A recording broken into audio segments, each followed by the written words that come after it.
कहानी सच्ची खुशी का रहस्य प्रारंभ। बहुत समय पहले बोध गया के पास एक छोटा सा गांव था जहां एक बुद्धिमान भिक्षु रहता था। वह भिक्षु, जिसकी उम्र अब बढ़ चली थी, अपने ज्ञान और धैर्य के लिए पूरे क्षेत्र में प्रसिद्ध था। गांव के लोग अक्सर अपनी समस्याओं का समाधान पूछने और मार्गदर्शन पाने के लिए उसके पास आते थे। कहानी। एक दिन गांव के एक युवक, जिसका नाम अर्जुन था, भिक्षु के पास आया। अर्जुन बहुत चिंतित और दुखी था। उसने भिक्षु से कहा, गुरुजी, मैं हमेशा उदास और निराश रहता हूं। मेरे पास सब कुछ है, धन, परिवार, मित्र, लेकिन फिर भी मुझे खुशी नहीं मिलती। कृपया मुझे सच्ची खुशी का रहस्य बताइए। भिक्षु ने शांत मुस्कान के साथ अर्जुन को देखा और कहा, कल सुबह जल्दी आओ, मैं तुम्हें एक कहानी सुनाऊंगा जो तुम्हारे सवाल का जवाब देगी। अर्जुन ने सहर्ष हामी भर दी। अगली सुबह अर्जुन फिर से भिक्षु के पास आया। भिक्षु उसे एक पुराने बड़े पेड़ के नीचे ले गया और एक सरल सी कहानी सुनाना शुरू किया।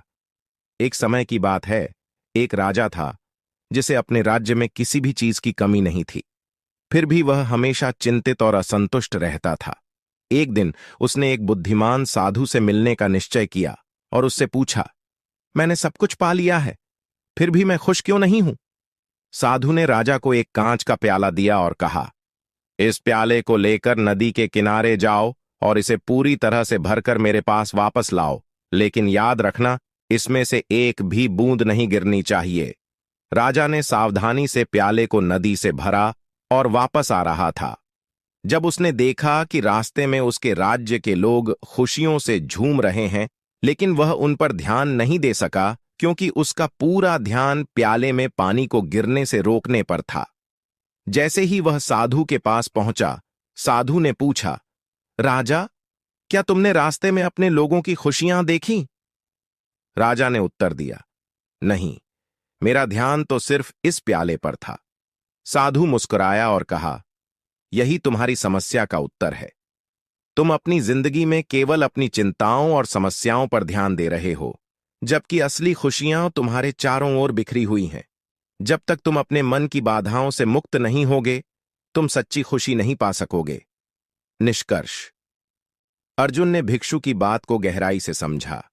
उसने महसूस किया कि खुशी बाहरी चीजों में नहीं, बल्कि हमारे दृष्टिकोण और ध्यान में है।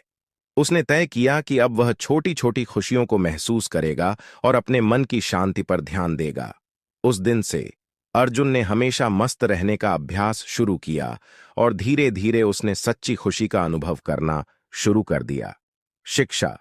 सच्ची खुशी हमारे अंदर होती है और इसे पाने के लिए हमें अपने दृष्टिकोण को बदलना होता है।